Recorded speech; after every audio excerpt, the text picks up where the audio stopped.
Boa tarde, pessoal. Boa tarde, bom dia ou boa noite. Nesse é o conteúdo gravado do Coral. Então, depende aí da hora que você está assistindo. Mas, primeiramente, gostaria de agradecer ao doutor Alexandre Sion e a Maureen Lazzaretti, que estão aqui conosco no dia de hoje, para gravar uma entrevista, onde o Alexandre vai entrevistar a Maureen para tratar aí de alguns temas corriqueiros que eu tenho certeza que vocês têm bastante interesse.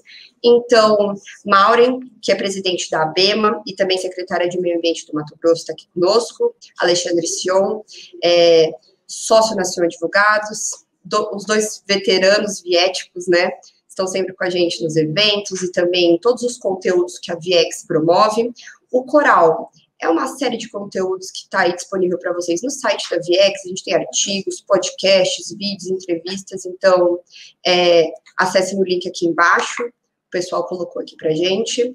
E muitíssimo obrigada mais uma vez. Gostaria de passar, sem mais delongas, passar a palavra para o Alexandre Sion, para ele poder trazer aí, então, a entrevista para vocês. Muito obrigada, gente. Obrigado, Amanda. Agradeço também o Rodrigo, o Davi. É sempre um prazer participar dos eventos da Viex. Como você falou, vocês já estão cansados de me aguentar, mas ainda aguentam, então vocês são perseverantes. Assim como a Maureen, já está cansada de me aguentar. Toda hora eu faço algum convite para a Maureen, mas é porque eu adoro que ela participe dos nossos eventos, das nossas publicações. É sempre um prazer enorme. Eu sei que você acabou de chegar de viagem. Vida de secretário já não é fácil, ainda mais logo depois da COP, né, Mauro? Mas eu agradeço muito sempre a gentileza com que nos atende. E, bom, vou te fazer algumas perguntas, mas já para os nossos ouvintes saberem qual que é a nossa programação, a minha ideia é ouvir um pouquinho da experiência da ABEMA e da Secretaria Estadual de Meio Ambiente de Mato Grosso na COP. Esse é um assunto recente, e todo mundo que te acompanhou sabe que a vida foi muito intensa, então, se você puder contar um pouquinho para a gente. Quero que você, por favor, fale sobre o licenciamento de empreendimentos do setor energético, que aliás, é o tema principal desse coral, então, ouvir como a ABEMA tem enfrentado essa questão. E, por fim, um assunto que interessa a todos que nos acompanham e que são de órgãos ambientais, é contar um pouquinho de como é que é essa experiência no setor público, como é que é ser um agente público e os seus desafios. Então, podemos começar, por favor, contando um pouquinho da sua experiência na COP, Mauro, por favor.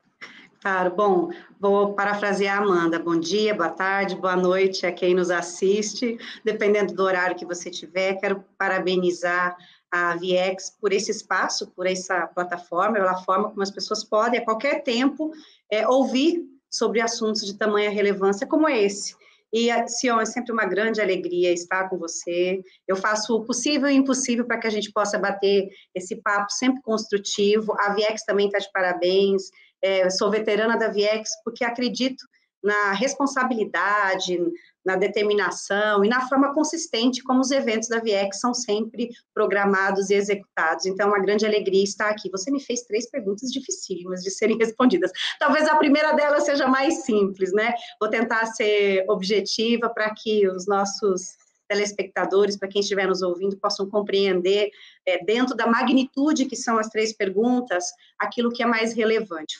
Iniciando pela COP, né? Era uma COP muito esperada, já que no ano de 2020 a pandemia acabou comprometendo a execução do evento, esperada porque sempre é um espaço de troca de experiência e de costuras dentro da plataforma, do assunto de mudanças climáticas, que nos orientam na sequência todos os planejamentos e ações que são executados. Então, ela era esperada também, porque pós-pandemia existe uma série de incertezas e de novidades que permeiam a discussão das mudanças climáticas.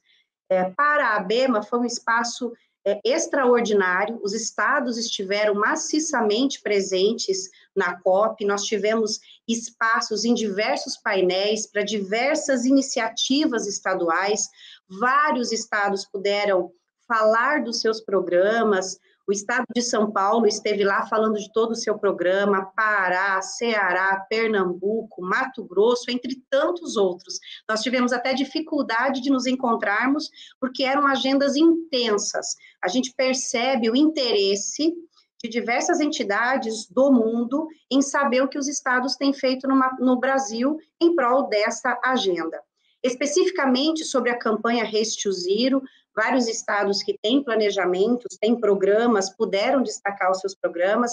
Mato Grosso esteve presente lançando o seu programa de Mato Grosso Descarbonização até 2035, Carbono Neutro 2035, assim como Mato Grosso do Sul lançou 2030, São Paulo, Pernambuco, Pará 2050, mas todos eles mostrando o que vem sendo feito e o que ainda pode ser feito em prol dessa agenda. A ABEMA ainda esteve presente em diversos painéis falando do GT de mudanças climáticas, a Inamara nos representou aí, porque foram vários dias de COP, nem todo mundo conseguiu ficar durante todos os dias, mas a ABEMA esteve presente. Então, digo que para os estados brasileiros, para as iniciativas dos estados brasileiros, foi um evento extraordinário. Nós tivemos, ao final da COP, como uma costura geral, a criação desse mercado global de carbono, que abre agora para o próximo ano uma série de discussões de como concretizar, como transformar isso numa realidade. Nós entendemos que isso é um avanço gigantesco para que a gente possa ter concretamente esse mercado acontecendo. Mato Grosso aí apresentou seus dados, seus números de redução de desmatamento, a capacidade que tem de vender créditos de carbono, mas a gente precisa efetivamente que isso se materialize.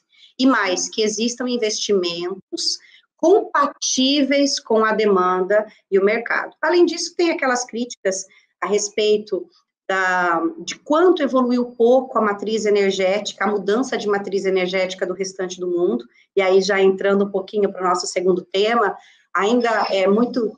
Pode falar. Desculpa, Maureen, antes de entrar no segundo tema, deixa eu fazer um questionamento aqui, e sobre a questão aproveitando o teu gancho, sobre a questão dos investimentos e a participação dos outros países, né? Como é que foi a questão da participação ou da falta de assinatura ou de aderência americana e a não participação da China? Como é que os outros países viram isso? Porque uma das críticas que tem sido feita bom, o Brasil talvez seja o sétimo na questão das emissões, mas e os países em que tem maior contribuição também deveriam dar a sua cota de contribuição, bem como qual que é o papel dos países desenvolvidos para os países de desenvolvimento, né? Como é que... Eu sei que essa discussão é uma discussão complexa, né? Mas eu queria te ouvir um pouquinho a respeito, por favor, antes de passar para o segundo tema. Perfeito. Eu ia até fazer um ganchinho talvez menos abrangente quando eu ia falar da matriz energética, porque as críticas que existiram a respeito da timidez dos negócios, dos acordos que foram firmados na COP, também são retratados pela ausência de participação de países grandes emissores e que têm resistência em mudar a sua matriz econômica. Essa é a grande realidade. Países como o Brasil, por exemplo, que sofrem a crítica pelo desmatamento, estão lá mostrando que estão dispostos a mudar a sua matriz econômica, a forma de produzir, desde que existem investimentos. O que a gente percebe nesses países desenvolvidos é que não há disposição para mudar a matriz econômica. E essa é a grande crítica e a pergunta que continua sendo feita, e a crítica que se constrói a partir disso, ela é real. Afinal de contas, eu acho que uma palavra que foi dita pelo governador Mauro Mendes de Mato Grosso, mas ela ecoou por diversos setores depois. A reciprocidade é o que precisa existir nesses ambientes de negociação. Olha, estou cobrando aquilo que eu também estou disposto a fazer. E falta reciprocidade nessas negociações e nas cobranças que a gente percebe. Tá? A mesma reciprocidade que a gente deveria pedir, foi até uma provocação que fizemos ali num fórum de discussão. Bom, se existe uma cobrança muito forte do Brasil, que a aquisição, a exportação de produtos, ou a aquisição dos nossos produtos por parte dos países desenvolvidos esteja atrelada com rastreabilidade, com desenvolvimento sustentável, o inverso também deveria acontecer. Mas o que a gente percebe é que podemos falar de forma idealista, concreta e responsável de meio ambiente, mas tudo isso paira no meio econômico. A questão é econômica.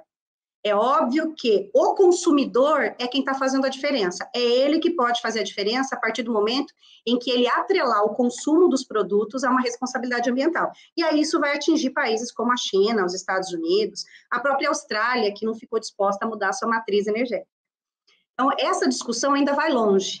E o que se percebe é que a COP, neste ano, ela foi um pouco mais crítica nesse ponto. As coisas foram colocadas na mesa de uma forma mais objetiva e concreta. Coisas que não se falavam muito claramente em anos anteriores, foi dito esse ano.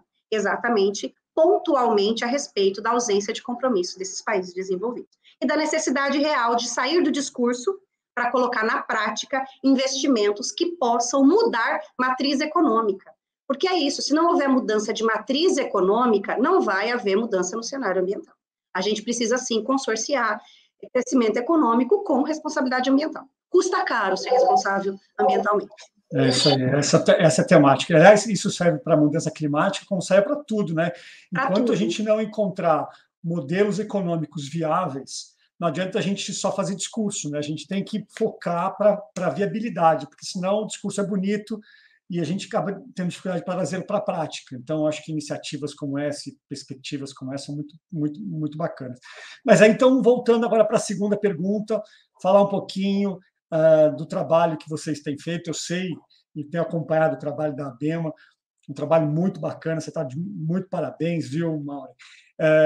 Um trabalho importante, até porque grande parte dos licenciamentos são nos estados, né? A imensa maioria dos licenciamentos no Brasil são dos estados, então a ABEMA tem um papel muito importante e tem sido, como eu disse, muito bem conduzido por você. Como é que vocês têm visto a questão do licenciamento do setor elétrico? Por favor. Bom, eu acho que esse é um tema tão relevante para nós, estados, pela importância que ele tem global. Não só a questão econômica, a questão ambiental e as críticas que a gente sofre em torno desse tipo de licenciamento e que, às vezes, cria o que eu chamo de mitos, tá? Os mitos, os conhecimentos empíricos e até, de certa forma, estigmatização desse segmento. Por isso, em 2019, a ABEMA criou um grupo de trabalho e não está só entidades associadas à ABEMA, o Ministério de Minas e Energia, a Agência Nacional de Águas e a ANEEL compõem esse GT com um objetivo: entender a problemática em torno dos licenciamentos ambientais da geração de energia e buscar alternativas que possam padronizar, melhorar e trazer mais fluxo, maior leveza ao licenciamento ambiental.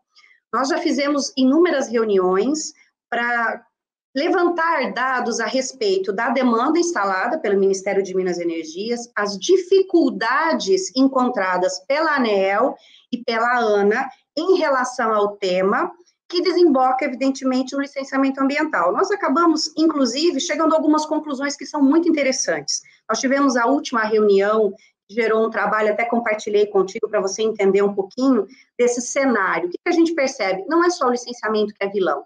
Obviamente que a gente precisa melhorar o licenciamento e, principalmente, porque nós não temos uma norma geral, a gente volta àquela discussão de que eu não tenho uma norma geral linear, e isso acabou gerando para os estados uma diferença de procedimento que, não raras vezes, ocasiona indeferimentos, dificuldade de tramitação e prolongamento da tramitação de um licenciamento ambiental, porque eu utilizo a regra de um para o outro e nem tudo está muito claro para quem quer empreender nesse segmento. Então, o que nós fizemos nesse trabalho seria identificar gargalos e também oportunidades. Chegamos até a uma conclusão de que talvez fosse o caso discutir uma nova resolução do CONAMA, independente da discussão que se trava lá na norma geral de licenciamento, mas trazer uma resolução CONAMA que possa desmistificar aquele problema geral que todos nós conhecemos, da 0186, né, a famigerada discussão entre a RIMA e outros tipos de licenciamento,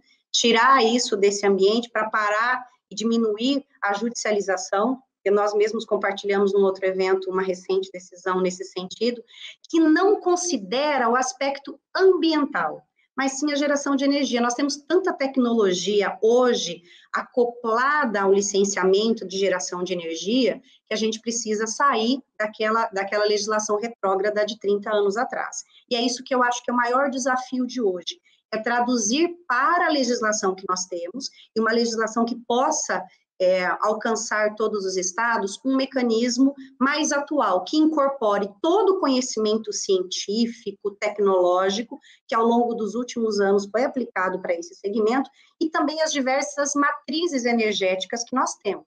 Não só a hidrelétrica, mas também a solar, que vem aí com força, e agora, na COP, nós descobrimos um outro potencial, que é a geração a partir do hidrogênio. Então, existem uma série de inovações que precisariam estar traduzidas numa norma e também num procedimento.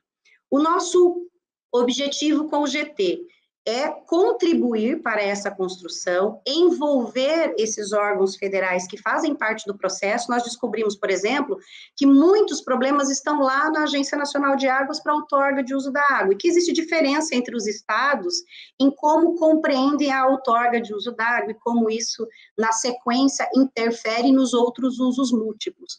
Tudo isso tem que ser amadurecido. Vou te dar um exemplo.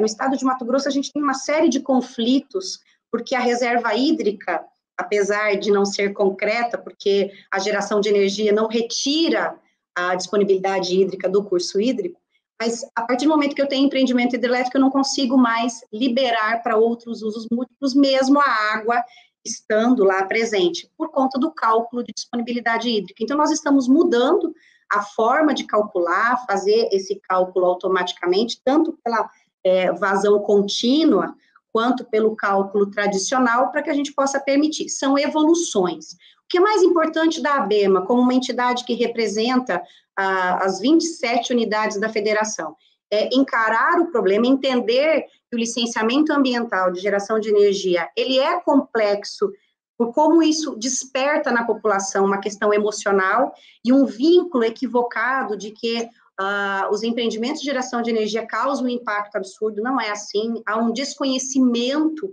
desse tipo de geração de energia, enquanto no restante do mundo, a energia hidrelétrica, por exemplo, que é tão crucificada aqui no Brasil, é considerada uma energia limpa, porque o impacto que ela causa é muito menor do que outras fontes de energia. O que nós precisamos é amadurecer um pouquinho nesse segmento, trazer essa maturidade para o licenciamento e também para os conflitos judiciais que existem em torno do tempo. O esforço da ABEMA é para isso, gerar dados que nos favoreçam no enfrentamento do licenciamento ambiental.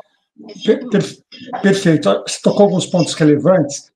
O primeiro, porque quando a gente fala do setor elétrico, existe uma imensidão de empreendimentos, né? Então, assim, você vai ter hidrelétrica, né, de geração, que não é o único tipo de geração, você vai ter as PCHs, você vai ter a CGHs, você tem a distribuição, que é um outro impacto mais direcionado e que não tem a rigidez locacional, às vezes, que tem a questão da hidrelétrica, e tem as linhas de transmissão também, que tem o impacto daquele corredor e que depois vai ter uma reconformação. Então, eu acho que esse papel de desmistificar e entender que dentro desse universo, o setor elétrico, existe um mundo de empreendimentos, é importante para que a discussão seja técnica, né? Então, acho que vocês estão muito bem nesse caminho. E um outro ponto que você falou muito bem sobre a questão do EIA-RIMA, a gente já falou sobre isso várias vezes, né, amor? Eu até confesso que eu não tenho muita esperança de que a gente vai conseguir mudar a 01 de 86, né? Acho que é louvável a tentativa. Mas eu acho que também a gente não precisa se prender tanto a 01 de 86, porque ela jamais pode se sobrepor ao que estabelece a Constituição. Então, só caberá em ARIMA para empreendimento de significativo impacto ambiental. Então, pode estar na lista, pode não estar na lista, não deveria. Eu sei que a gente usa os argumentos ao sabor do nosso interesse, né? Então, está na lista, tem que ter ARIMA. Não está na lista, mas é significativo, tem que ter ARIMA. O critério constitucional, né? Não faz sentido, e não só não faz sentido, mas seria inconstitucional eu exigir o EIA-RIMA para empreendimento que não é de significativo impacto ambiental. Então, é claro que tem uma norma que diga com todas as letras, é mais simples, mas a gente sempre vai ter um grau de subjetividade, porque o que é de significativo impacto? Né? Então, certamente isso é um problema. E volta no ponto que você também tocou muito bem, que eu tive a honra de ter o seu prefácio no livro que nós publicamos no fim do ano passado sobre o PL do licenciamento, a gente volta a ter um problema de não ter uma lei geral, e aí a gente fica tendo decisões judiciais, inclusive, que trazem a inconstitucionalidade de dispositivo de norma estadual em confronto com resolução do CONAMA. Então, isso a gente tem que mudar, né? Porque tem alguma coisa errada na Constituição que eu estudo, né? Deve ser outra, porque eu estudo não diz isso. Porque os estados, conforme estabelece o artigo 24 da Constituição, têm competência plena para legislar na falta de lei federal que disciplina aquela matéria. Não existe lei federal que disciplina o licenciamento. Só tem norma infralegal. Esse é o contexto. Enquanto não aprovar a lei geral, nós não teremos lei federal. Então, enfim. Eu compartilho de cada palavra que você disse em relação a 0186, interpretação constitucional. Eu só lamento que a gente não veja essa mesma clareza nas decisões judiciais, porque as mais recentes, ainda compartilhadas, nos colocam numa situação difícil. E traz uma insegurança para os estados enorme, né? Já estão com essa legislação há muito tempo, aplicando a legislação, de repente vem a inconstitucional, em confronto com uma resolução do CONAMA. Então, rasga a legislação dos estados, rasga a Constituição e só vale norma infralegal. Eu concordo plenamente. E já entrando na terceira pergunta, sim, esse talvez seja um dos grandes gargalos de todo gestor público, sabe? É conseguir executar. Eu estou falando do executivo, né? Sim. É executar a nossa missão dentro do que estabelece a legislação e ser surpreendido, dependendo do interesse do órgão de controle, por decisões que desestruturam toda uma política pública que é difícil de construir no âmbito estadual. Então, quando nós compartilhamos no âmbito da ABEMA, eu costumo dizer, e acho que isso talvez aconteça em outros segmentos organizados também de quem está na gestão de órgãos públicos, é que a gente faz terapia ao compartilhar as angústias estaduais, tá? Então, as nossas reuniões de ABEMA tem aquele momento de terapia em que a gente compartilha os desafios. É muito difícil estar à frente de um órgão ambiental. Um órgão ambiental na Amazônia Legal potencializa isso sobremaneira. Eu fiz uma rápida reflexão a respeito da complexidade de estar secretária de Meio Ambiente do Mato Grosso na Amazônia Legal. A gente sabe que o Brasil tem uma das legislações mais completas, mais complexas e mais restritivas do mundo. Dentro da legislação brasileira, a legislação da Amazônia Legal é a mais restritiva de todas. Então, julgo dizer que estou secretária de Meio Ambiente, um tema complexo, mais restritivo, no lugar em que a legislação é mais complexa e mais restritiva do mundo. E, obviamente, que a gente lida com pessoas, com interesses diferentes, né? Eu costumo dizer que essa é a beleza de ser gestor e poder ouvir todo mundo, aprender com todos, e cada um, dentro da sua contribuição, da sua percepção e visão, contribui para a construção de uma política pública que deve ser assim, abrangente, inclusiva, participativa, mas também põe um desafio absurdo de se manter num centro, se manter razoável nas decisões, diante de tantos interesses que, a princípio, parecem conflituosos. O desenvolvimento sustentável, tão almejado, tão inserido em todas as discussões, aquilo que a gente executa no dia a dia, é muito difícil de ser implementado na prática. Então, todos nós que hoje estamos gestores de meio ambiente no Brasil, nos estados brasileiros, que é responsável, como você bem mencionou, e que eu costumo sempre asseverar, os estados são responsáveis pela execução de 90% das políticas públicas. A gente distribui isso com os municípios, com o governo federal, mas o grosso da política pública ambiental é executada pelos estados. Até porque os nossos municípios hoje são muito pequenos, não tem estrutura, não tem condições, e o governo federal está no macro. Tudo isso ficou potencializado ainda nesses últimos anos pelo enfrentamento da pandemia. Então, além dos desafios naturais, nós temos que enfrentar a pandemia. O que veio de bom disso tudo?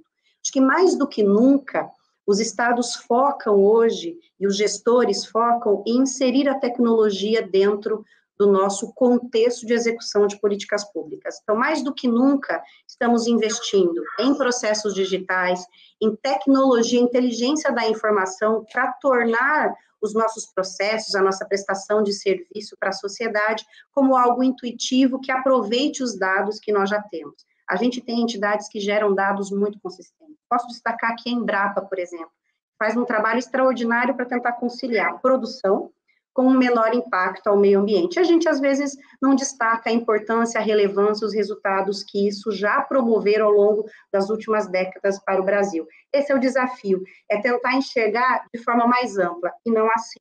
Não sou um órgão só ambiental, tem que trabalhar exclusivamente com preservação. O órgão ambiental, ele tem um papel fundamental para conciliar a preservação, mas também a conservação, que é o uso racional, e principalmente incluir as pessoas nesse processo como um todo.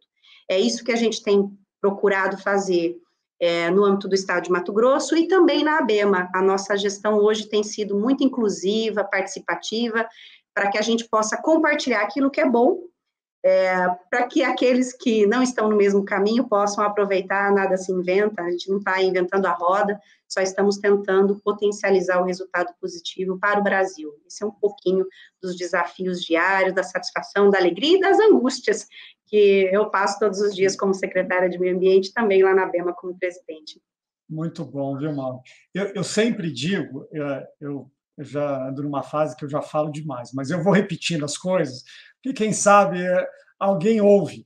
E uma das coisas que eu digo com frequência, que se tem alguém nesse processo complexo que é o do licenciamento, que leva porrada de todo mundo, é o órgão ambiental.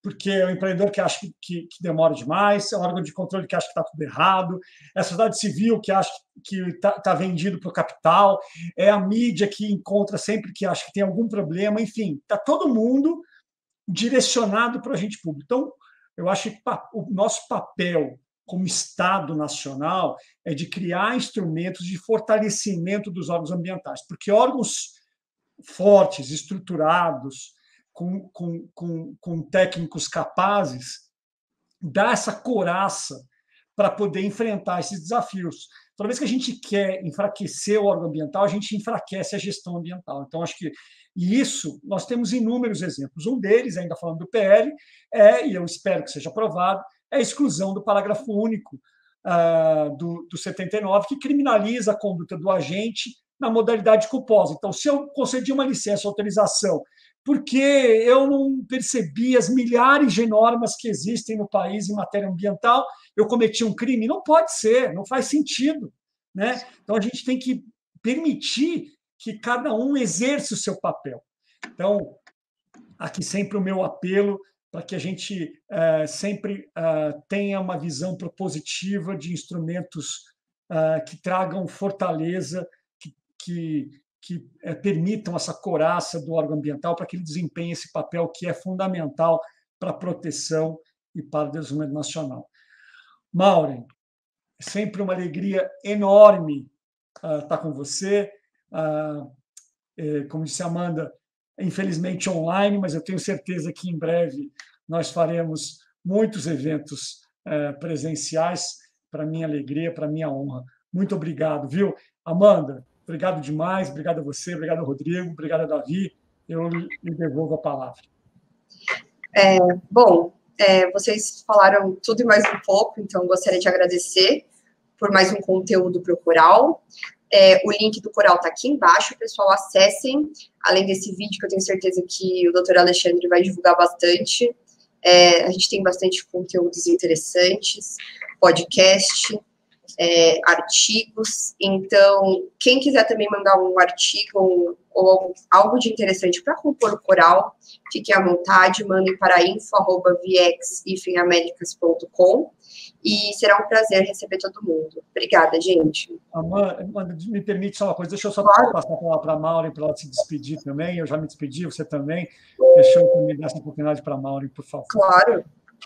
Só agradecer mais uma vez a oportunidade. Sion, sempre uma grande alegria. Continue me convidando, que eu terei sempre prazer em bater esse papo com você, que é sempre muito descontraído, mas também é construtivo, né? A gente avalia juntos e abre a mente para a percepção, para assuntos que a gente fala todos os dias. E, Amanda, a todos da Viex, parabéns por mais essa iniciativa. Espero estar com vocês presencialmente nos próximos eventos. Enquanto não for possível, estamos aqui juntos. Sempre estarei com vocês. Um grande abraço a todos. Sem dúvidas. Muitíssimo obrigada, pessoal. Só lembrando que os nossos convidados aqui, doutor Alexandre, doutora Maureen, estão aqui conosco voluntariamente. Então, como eu disse, quem quiser estar conosco, é só entrar em contato. Muito obrigada.